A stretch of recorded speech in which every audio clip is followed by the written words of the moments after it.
sejahtera dan salam sehat.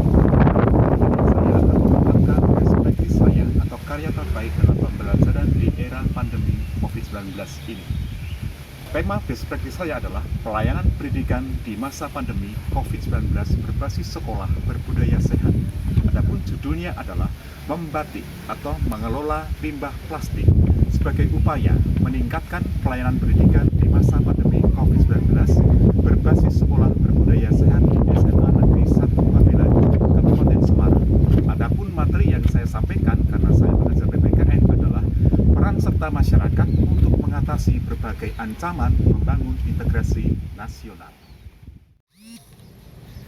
Membatik merupakan strategi media dan alat peraga pembelajaran supaya peserta didik dapat hidup bersih, membiasakan diri membuang sampah pada tempat yang semestinya, memilih sampah dan tempat yang sesuai, memanfaatkan sampah, mengelola sampah, dijadikan barang yang menghasilkan keuntungan secara ekonomis, berlatih hidup mandiri dan menciptakan kewirausahaan dari bahan sampah, serta berusaha meningkatkan hasil belajar dan mencapai prestasi dalam pembelajaran, terutama bagaimana mengolah sampah limbah plastik.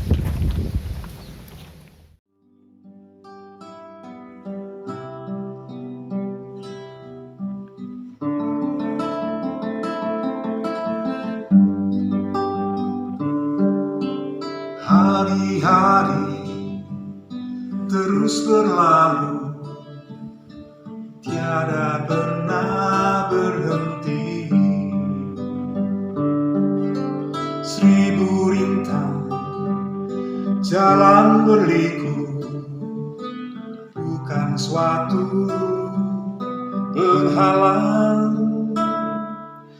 Hadapilah segala tantangan, mohon petunjukmu yang kuasa. Ciptakanlah kerukunan bangsa, kobarkanlah dalam dada semangat jiwa Pancasila.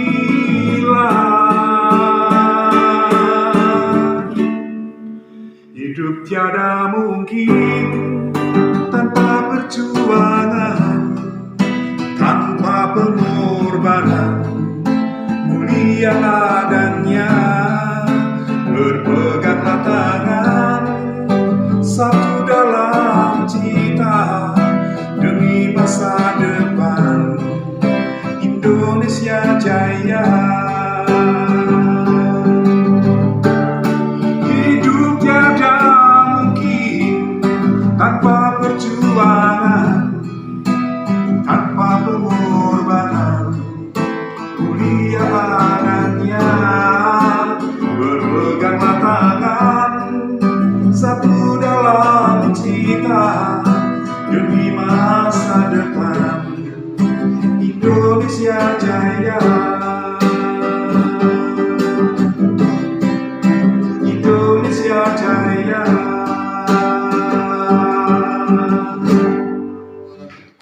Kita akan membahas satu persatu bagaimana membatik atau mengelola limbah plastik. Permasalahannya adalah, yang pertama, bagaimanakah meningkatkan kompetensi strategi mengatasi berbagai ancaman dalam membangun integrasi nasional di SMA Negeri 1 Pabelan. Yang kedua, bagaimanakah hasil atau dampak dari pelaksanaan pembelajaran strategi mengatasi berbagai ancaman dalam membangun integrasi nasional melalui membatik di SMA Negeri 1 Pabelan. Adapun tujuannya, meningkatkan kemampuan guru dalam membuat perencanaan pembelajaran. Yang kedua, bagaimana meningkatkan kemampuan guru dalam melaksanakan pembelajaran. Yang ketiga, bagaimana guru memilih strategi pembelajaran yang efektif. Dan yang terakhir, bagaimana guru mengelola kelas dengan baik.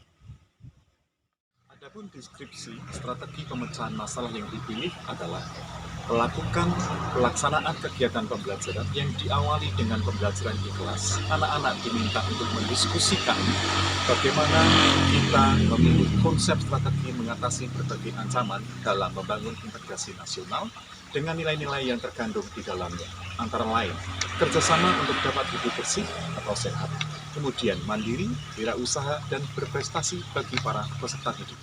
Kemudian tahapan operasional pelaksanaannya, tahap membangun kerjasama, tahap pemberian tugas proyek kepada para peserta didik. Kemudian peserta didik diajak untuk membuat pedoman wawancara yang didampingi oleh guru bahasa Indonesia, mencari informasi wirausaha yang didampingi oleh guru PKWU atau wirausaha, kemudian mencari informasi tentang penjualan produk olah limbah plastik. Anak-anak mendapatkan dari internet, dari komputer, maupun dari alat-alat yang lain yang mendukung. Kemudian bagaimana mencari informasi membatik atau mengolah limbah plastik dari beberapa narasumber. Kemudian mencari informasi tentang kebiasaan membatik dengan beberapa kepala sekolah, dengan para guru, dan mencari informasi tentang kebijakan dan pengelolaan membatik. Serta yang terakhir, membiasakan membatik serta proses penjualan produk olah limbah, di mana anak-anak sudah berkreasi membuat olah limbah yang sangat baik dan dijual dalam bentuk online maupun dalam bentuk langsung kepada para pembeli di sekitar SMA Negeri 1 Pagelan, Kabupaten Semarang. Hasil atau dampak yang dicapai dari strategi yang dipilih oleh peserta didik memperoleh satu pedoman wawancara yang sudah dilakukan oleh guru bahasa Indonesia, kemudian informasi wirausaha dari guru PKWU atau wirausaha, kemudian 3, informasi tentang jual beli produk olah limbah, di mana anak-anak bisa belajar dengan guru PKWU, dan yang keempat, informasi membatik, mengolah limbah plastik. Ini dari Bapak Kepala Sekolah, dari para guru, kemudian dari Kepala Puskesmas, dari lurah dan sebagainya yang ada di sekitar SMA Negeri 1 Pagelan. Kemudian yang kelima, informasi tentang kebiasaan membatik. Yang keenam, informasi tentang kebijakan dan pengelolaan membatik, di mana anak-anak sangat perlu belajar dengan kepala sekolah atau komite sekolah atau orang-orang yang ada di sekitar SMA Negeri 1 Pagelan sebagai pengusaha. Kemudian proses jual beli produk kreativitas olah limbah, di mana anak-anak harus mengelola limbah itu dengan baik dengan karya-karya yang sangat produktif. Dan yang terakhir, data presentasi. Anak-anak bagaimana bisa mempresentasikan kepada teman-teman yang lain, kemudian kepada guru, di mana mereka dapat nilai dari jurnal, kemudian nilai kelompok, nilai diskusi, dan karakter yang ada di dalam pengelolaan pembelajaran tersebut. Kemudian kendala-kendala yang dihadapi dalam melaksanakan strategi yang dipilih, rata-rata jarak rumah jauh antar anak, kemudian anak dengan sekolah, kemudian alat komunikasi yang terbatas, kemudian bimbingan yang rutin itu kurang mandiri, di mana anak-anak harus belajar mandiri. Dan faktor-faktor pendukung sekolah menyediakan sarana prasarana yang baik, kemudian kerjasama para guru dan orang tua yang baik, kemudian alternatif pengembangan ada 2. Yang pertama, alternatif pengembangan internal, di mana pengembangan internal meliputi penambahan guru mata pelajaran lain yang semula hanya melibatkan 4 guru, sekarang bisa melibatkan hampir semua guru terlibat di dalam pembelajaran ini. Yang kedua, alternatif pengembangan eksternal. Diharapkan sekolah memiliki program ke depan yang diarahkan kepada semua mata pelajaran. Semua mata pelajaran, para guru itu dibina, dilatih, didiklat, mereka bisa menggunakan media pembelajaran dengan baik yang dibutuhkan sesuai kondisi peserta didik. Simpulan dari membatik atau mengelola limbah plastik adalah uraian pengalaman mengelola sekolah sehat sebagaimana diuraikan di atas dapat disimpulkan sebagai berikut. Yang pertama, pembelajaran dengan membatik dapat meningkatkan kompetensi menerapkan nilai-nilai persatuan dan kesatuan bangsa dalam NKRI. Yang kedua, hasil dari pelaksanaan pembelajaran PPKN melalui membatik di SMA Negeri 1 Pagelan antara lain meningkatkan kompetensi menerapkan strategi mengatasi berbagai ancaman dalam membangun integrasi nasional. Yang kedua, meningkatkan keaktifan peserta didik dalam belajar. Yang ketiga, diperolehnya data dari berbagai narasumber. Yang keempat, dibuatnya poster, sajian karya kreatif limbah plastik, presentasi PowerPoint, dan pembiasaan membatik dari para peserta didik. Kemudian dampak dari pelaksanaan pembelajaran menerapkan strategi mengatasi berbagai ancaman dalam membangun integrasi nasional melalui membatik antara lain, tumbuhnya sikap percaya diri peserta didik.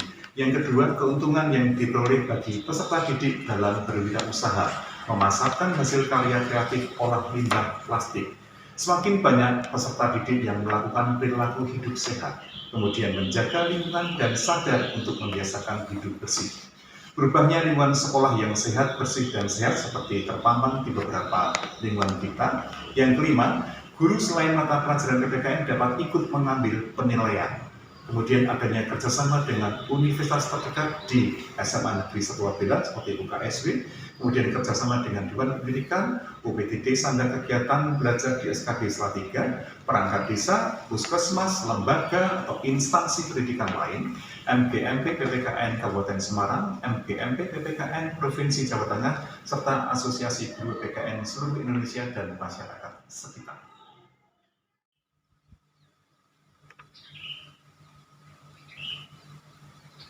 Rekomendasi dari karya best practice saya adalah berdasarkan pencapaian prestasi selama 2 tahun ini, maka direkomendasikan. Yang pertama, guru perlu melakukan pembelajaran dengan membatik. Yang kedua, kepala sekolah perlu memfasilitasi kegiatan pembelajaran yang melibatkan banyak pihak. Yang ketiga, Dinas Cabang Pendidikan Wilayah 1 Jawa Tengah serta Dinas Pendidikan dan Kebudayaan Provinsi Jawa Tengah perlu menyebarluaskan hasil kegiatan agar lebih bermakna. Yang keempat, perlunya kerjasama dan memperluas jejaring dengan universitas dan puskesmas atau tenaga kesehatan, supaya pengembangan pendidikan, khususnya materi ajar tentang lingkungan hidup dan kesehatan dapat terpenuhi serta terpantau secara baik. Demikian paparan best practice saya membatik mengelola limbah plastik untuk para peserta didik agar meningkatkan upaya bagaimana kita bisa melayani pembelajaran dengan baik kepada para peserta didik di era pandemi COVID-19 ini. Selamat untuk kita semua, sehat selalu dan selamat ulang tahun bagi Universitas Ngudi Waluyo Ungaran. Sukses dan sejahtera selalu.